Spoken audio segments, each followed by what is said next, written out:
Olá, bom dia! Que a graça e a paz de nosso Senhor Jesus esteja com você, juntamente com sua família, em um novo despertar com Deus. Vamos estudar juntos o capítulo 29 no livro de Êxodo, em nosso momento de comunhão com Deus.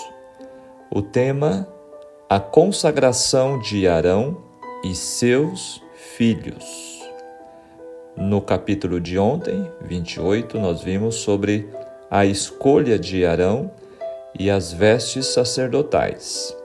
Hoje vamos aprender como foi a orientação de Deus para a consagração de Arão como sumo sacerdote e de seus filhos como sacerdotes.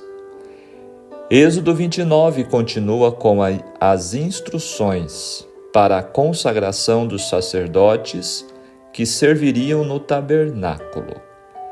Este capítulo enfoca os vários sacrifícios que devem ser oferecidos como parte da cerimônia de consagração. A consagração dos sacerdotes foi um evento muito importante, significando a separação deles do restante do povo de Israel e seu papel especial como intermediários, como mediadores entre Deus e o povo. Dentro do ritual do santuário, Deus, então, escolheu pessoas especiais, a tribo especial, a tribo de Levi, e agora Arão e seus filhos foram designados por Deus para esta função, ou estas funções, né? Deus habitaria no meio do seu povo, conforme aprendemos no capítulo 25, sobre o santuário, e no lugar santíssimo, através do Shekinah, uma nuvem que indicava a presença do Senhor, e o povo sentiria a necessidade da consagração para estar na presença de Deus. Hoje, as pessoas vão às igrejas buscar a presença do Senhor, mas, infelizmente, uma grande maioria não buscam por esta consagração e purificação dos atos, dos pensamentos e o afastamento dos pecados. Se distraem com muitas coisas e já não sentem a presença de Deus em suas vidas. Vamos às lições que o capítulo de hoje nos traz. Então vamos aos comentários, lembrando sempre, que é muito importante que você faça o seu estudo, a sua leitura com atenção, com oração, tá? A primeira oração é muito pessoal, cada um faça a sua oração antes deste momento de comunhão e no final nós oramos juntos, tá ok? Verso 1. Por que Deus estabeleceu o sacerdócio? Qual o objetivo e propósito? Deus originalmente pretendia que seu povo escolhido fosse um reino de sacerdotes, onde tanto a nação como um todo, como cada indivíduo, tratavam diretamente com Deus. Mas o pecado do povo impediu que isso acontecesse, porque uma pessoa pecaminosa não é digna de se aproximar de um Deus perfeito. Deus então apontou os sacerdotes da tribo de Levi e estabeleceu o sistema de sacrifício para auxiliar o povo a se aproximar dele. Ele prometeu perdoar os pecados do povo se eles oferecessem, através dos sacerdotes, certos sacrifícios. Através destes sacerdotes e seu trabalho, Deus desejava preparar todo o povo para a vinda de Jesus Cristo, que ofereceria a restauração de um relacionamento direto com Deus para todo aquele que viesse a Ele. Mas até que Cristo, o Messias, viesse, os sacerdotes eram os representantes do povo diante de Deus. Através deste sistema do Antigo Testamento, podemos entender melhor o significado do que Cristo fez por nós. Agora, comentando já o verso 9. Consagrarás, literalmente encherás a mão, uma expressão idiomática do hebraico, indicando a indução ao cargo. Por que, no verso 10, são detalhados rituais conectados com estes sacrifícios? Em parte por controle de qualidade, uma forma de adoração centralizada e padronizada preveniria diferenças de crenças como as que surgiriam se cada pessoa criasse o seu sistema de culto. Olha que interessante, porque Deus, Ele deixou em sua palavra todas as direções, as orientações para o povo de Deus. Porque Deus tem uma igreja na terra. Podemos entender essa forma de adoração centralizada e padronizada. Iria ser como uma proteção contra uma verdadeira bagunça, né? Além disso, isso diferenciava os hebreus dos pagãos cananitas, que eles encontrariam na terra prometida. Se seguissem fielmente as instruções divinas, os hebreus possivelmente nunca se uniriam aos cananitas em suas práticas religiosas imorais. Finalmente, mostrava a Israel que Deus levava muito a sério o seu relacionamento com ele. Aqui está, queridos, a essência de nosso relacionamento com Deus e da vontade de Deus. Ele quer restaurar o nosso relacionamento com Ele. Ainda no verso 10, farás chegar o novilho. Os sacerdotes colocavam suas mãos sobre o novilho para simbolizar identificação e substituição pessoal nesta oferta pelo pecado. Olha que interessante. Portanto, quando o sacerdote colocava as suas mãos sobre aquele animalzinho que estaria sendo oferecido, simbolizava identificação. Era ali um substituto do pecador, certo? O sangue era aspergido nos chifres do altar de sacrifícios queimados, aquele altar do holocausto que nós já aprendemos, como se fosse um sacrifício para leigos, já que Arão e seus filhos ainda não haviam sido consagrados. O restante do sangue era derramado aos pés do altar como uma oferta pelo pecado. Certas partes deveriam ser queimadas no altar, mas o restante deveria ser queimado fora do acampamento como restos impuros. O verso 11, imolarás o carneiro. Só quem aceita o sacrifício pelos seus pecados pode trilhar o caminho da religião. Cristo é o verdadeiro significado deste sacrifício. Verso 13, fala agora sobre toda a gordura.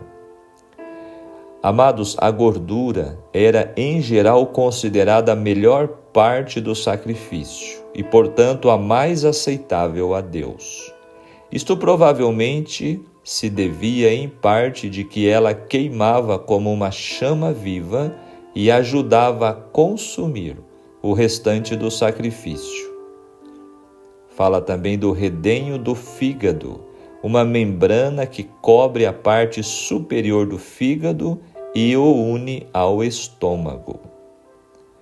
Comentando o verso 14, a carne queimá-lo-ás fora do arraial, é sacrifício pelo pecado. As partes do sacrifício mencionadas neste versículo eram eliminadas segundo a lei referentes aos sacrifícios pelo pecado. A maldição do pecado que estava sobre elas se tornava impróprias para alimento e até mesmo indignas de serem enterradas dentro do acampamento. Isto simbolizando que, de modo semelhante, Cristo sofreu fora da porta de Jerusalém, lá no Calvário. Verso 15, um carneiro. Este carneiro era oferecido como um holocausto dedicatório. No verso 18, queimarás todo o carneiro. A oferta queimada tipificava o espírito de sacrifício próprio, consagração plena e dependência constante do sangue expiatório de Cristo, que é aceitável a Deus. No verso 19, tomarás o outro carneiro. Outro carneiro é necessário para mostrar a plenitude do significado do sacrifício. O primeiro, do verso 15, era totalmente consumido pelo fogo. Agora, do verso 18, apontando para a necessidade de um sacrifício total que foi cumprido de uma vez para sempre na pessoa de Jesus Cristo. O segundo carneiro se chama de consagração. O sacerdote solenemente oferece partes dele em sacrifício pessoal a Deus e se alimenta do seu peito. Isto ilustra, meus queridos, a necessidade que todo crente tem de alimentar-se da vida de Cristo ressurreto e de oferecer a Deus sua própria vida transformada por este sacrifício. Olha, cada significado profundo havia nestes sacrifícios. Agora, comentando o verso 20, tomarás do seu sangue. A aplicação do sangue do carneiro nos sacerdotes era especial e significativa. O ato culminante da consagração indicava a completa dedicação da vida e habilidade ao serviço de Deus. Agora, um detalhe muito interessante que me chama a atenção. Este sangue deveria ser agora passado na orelha, na mão direita e no pé direito, tanto de Arão como de seus filhos. O que significam estas coisas? Por quê? A primeira coisa que precisa ser consagrada é o ouvido. Olha que interessante. Note-se que a fé vem pelo ouvir a palavra de Deus, conforme Paulo escreveu em Romanos 10, verso 11. Nós temos de ser discípulos ensinados por Deus. Então, nosso ouvido deve ser consagrado para ouvir a voz de Deus, para ouvir a sua palavra. Olha aqui, lição para nós. Será que eu e você estamos dedicando nossos ouvidos, a Deus, a sua palavra? Se você está ouvindo este estudo, eu tenho certeza que você está neste caminho. Depois vem a prática do que aprendemos? Através da mão. A obediência nas atividades diárias, envolvendo as mãos e o polegar. Então, o significado também deste sangue na mão é exatamente a dedicação para fazer a obra de Deus. Depois, os pés, que devem andar perpetuamente nos caminhos de Deus. Acho maravilhoso o significado, a lição deste versículo que fala sobre o sangue na orelha, na mão direita e no pé direito. Então não era nos dois, certo? Era só no direito. No verso 20 explica isto, né? Verso 21, então tomarás do sangue sobre o altar e do óleo da unção, e os espargirás sobre Arão e seus filhos. A mistura do sangue com o óleo sugere a necessidade de justificação por meio do sangue expiatório de Cristo e da santificação por meio do Espírito Santo. Olha quanto significado importante nós temos nestes versos. Verso 22, a coxa direita. Normalmente parte da porção do sacerdote, esta também era queimada no sacrifício em favor dos sacerdotes. Agora o verso 23, também um pão, movendo-as de um lado para outro. Ao colocar estas ofertas nas mãos de Arão e seus filhos, Moisés devia mover as mãos deles de um lado para o outro, para a frente, provavelmente para mostrar que a oferta pertencia a Deus, e para trás para indicar que era aceita por Deus e devolvida, por assim dizer, com sua bênção. O servo de Deus deve fazer uso reverente dos bens deste mundo para se conservar em condições de servir. Agora o verso 26, tua porção. Moisés, que já estava atuando como sacerdote, recebia o peito e a coxa do carneiro como sua porção. Mais tarde os sacerdotes as receberiam. No verso 28, obrigação devida. Esta oferta é para o benefício dos sacerdotes e tem de ser custeada pelo povo em geral. É a oferta de Deus, que pelo próprio decreto de Deus volta às mãos dos seus servos dedicados. O verso 29 descreve novamente as vestes santas. Os versos 29 e 30 também se aplicavam a serviços futuros de consagração. As vestes feitas para Arão deviam ser preservadas após sua morte e usadas na consagração de todo sumo sacerdote que o sucedesse, para serem ungidos nelas e consagrados nelas. Todo sacerdote, a partir do dia em que começasse a exercer seus deveres, devia usar estas vestes por 7 dias. Também fala de seus filhos depois dele. Aqui se refere a toda a descendência sacerdotal. O ser humano é mortal, mesmo que seja sacerdote. Somente Cristo é que tem o sacerdócio eterno, perfeito e intransmissível. Todos estes serviços, todos esses rituais do santuário eram temporários, tá ok?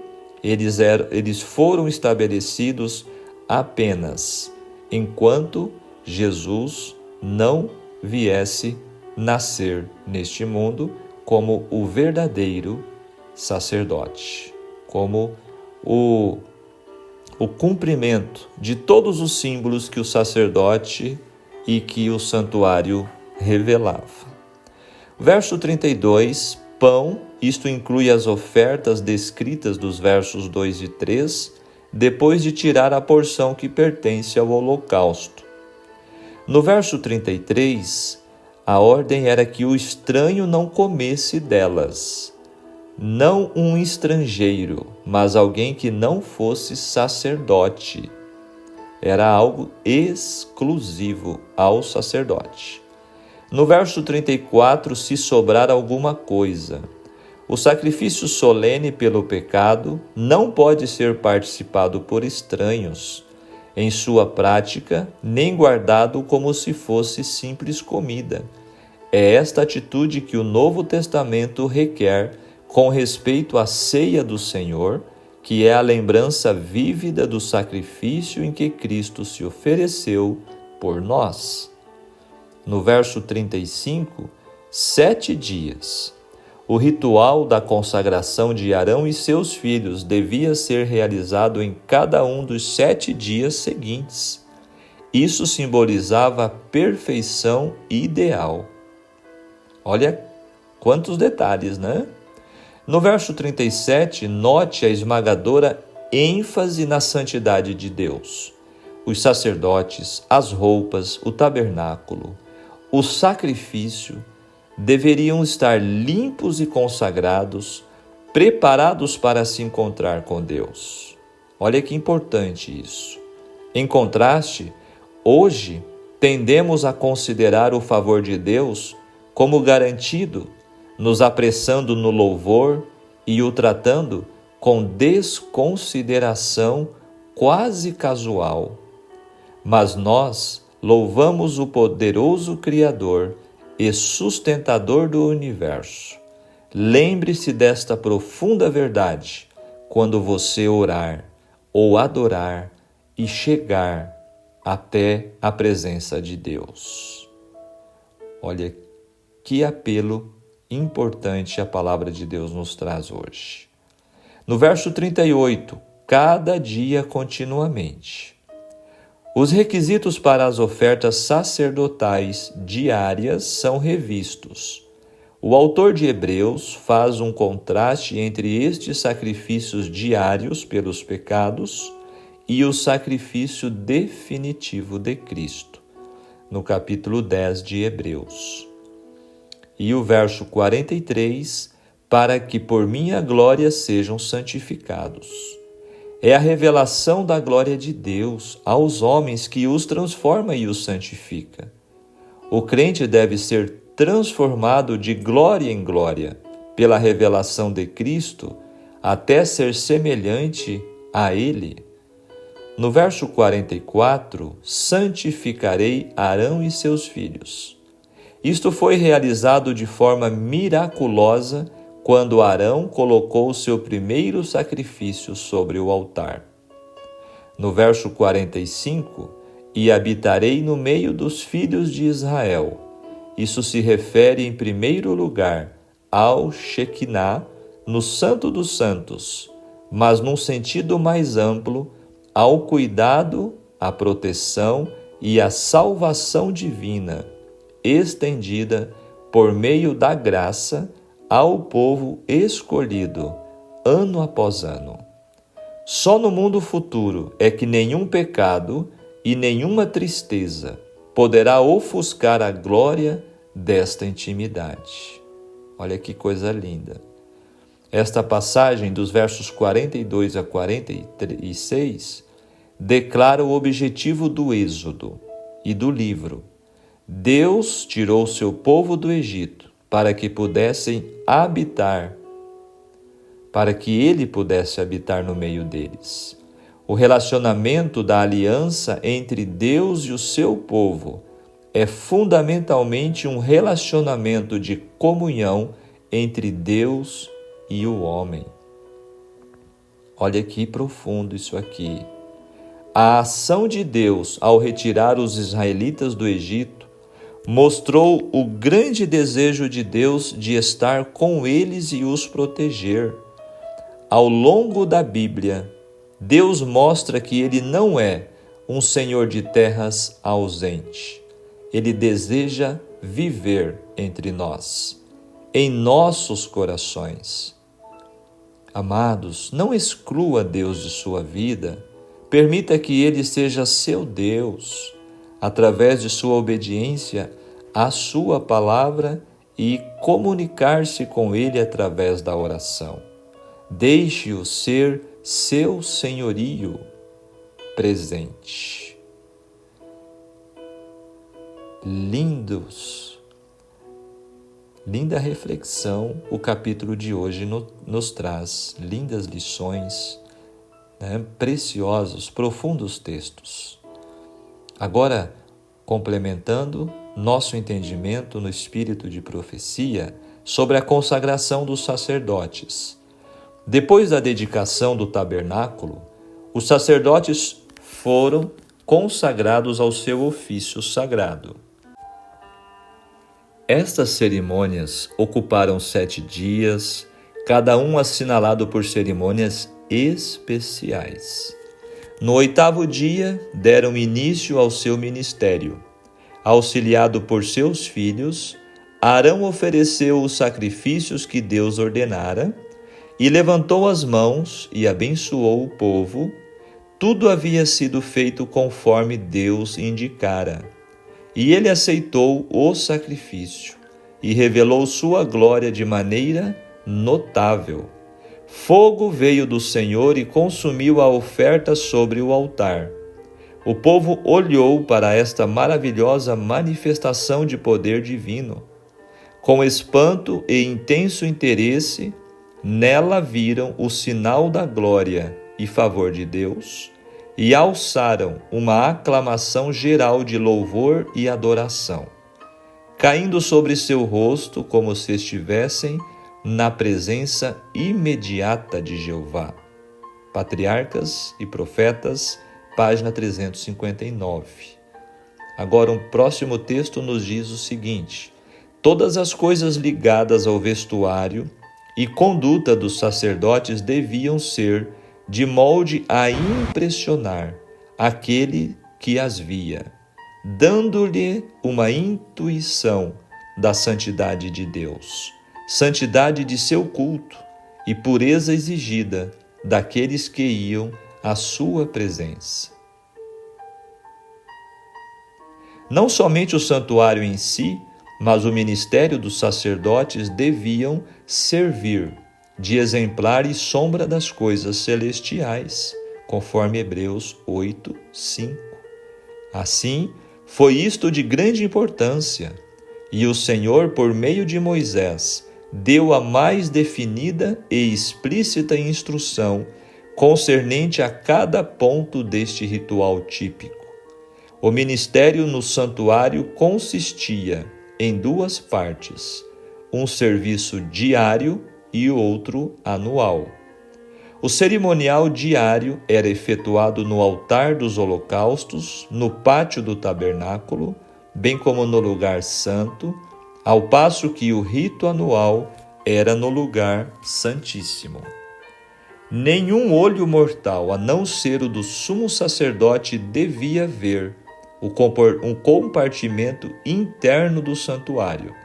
Apenas uma vez ao ano podia o sacerdote entrar ali, e isto depois da mais cuidadosa e solene preparação. Com tremor entrava perante Deus, e o povo, com reverente silêncio, aguardava a sua volta, tendo erguido o espírito em oração fervorosa pela bênção divina. Diante do propiciatório, o sumo sacerdote fazia expiação por Israel, e na nuvem de glória Deus se encontrava com ele. Sua demora ali, além do tempo costumeiro, enchia-os de receio de que, por causa de seus pecados ou os dos dele, houvesse sido morto pela glória do Senhor. Olha a solenidade que estava envolvido nesta presença do sacerdote dentro do santuário. Com tremor entrava perante Deus, né? E o povo também ficava ali, né? Em espírito de humildade e de oração. O culto cotidiano consistia no holocausto da manhã e da tarde, na oferta de incenso suave no altar de ouro e nas ofertas especiais pelos pecados individuais. E também havia ofertas para os sábados, luas novas e solenidades especiais. Também está no livro Patriarcas e Profetas, a partir da página 352.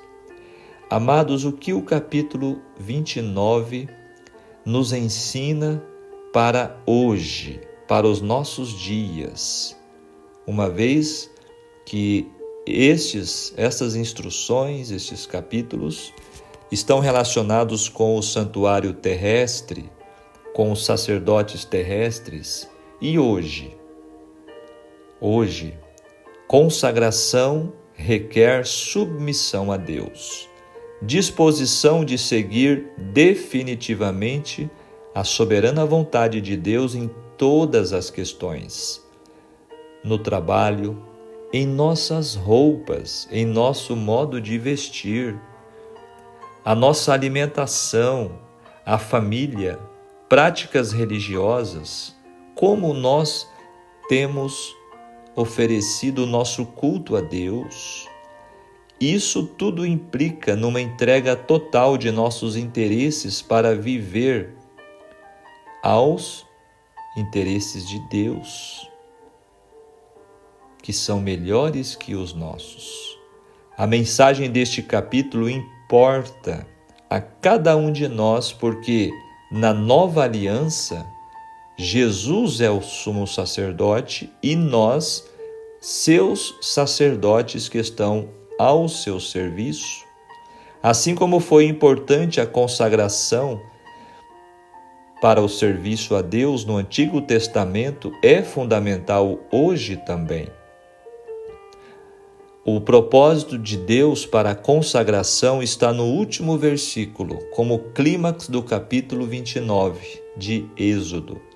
A religião cristã ultrapassa a questão dos regulamentos. O auge é o relacionamento que Deus quer ter com os seres humanos, separados dele pelo pecado. Entretanto, ele está sempre intentando reatar o laço quebrado com apelos e estratégias didáticas. Estar conosco é tão importante para Deus que o próprio Emanuel, que é Jesus, Deus conosco, fez uma oração intrigante ao Pai. Em favor deles eu me santifico para que também eles sejam santificados pela verdade.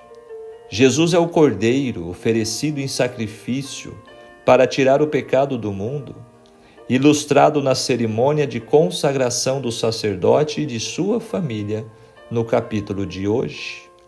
Ele também é o pão que alimenta os crentes para viverem eternamente com Deus.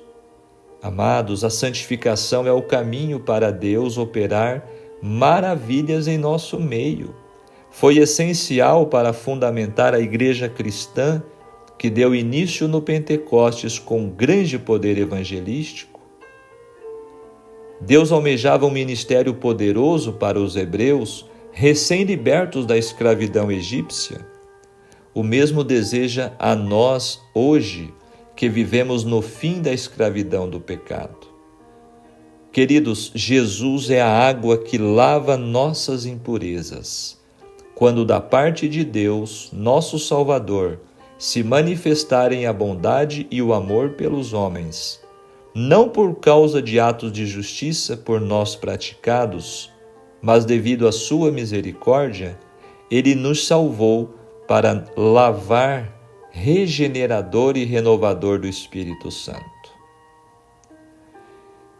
É muito importante que cada um de nós examinemos com muita atenção todos estes ensinamentos que a palavra de Deus nos traz, capítulo a capítulo. O apelo final é para que nós despertemos como pais, despertemos como filhos, despertemos como líderes de Deus, como povo de Deus. É tempo de nosso lar ser um pedacinho do céu na terra. É tempo de confissão e de arrependimento. É tempo de buscar ao Senhor enquanto podemos achar, porque está chegando dias, conforme Amós capítulo 8, que virá uma grande fome sobre a terra. Não fome de pão, mas de ouvir a palavra do Senhor.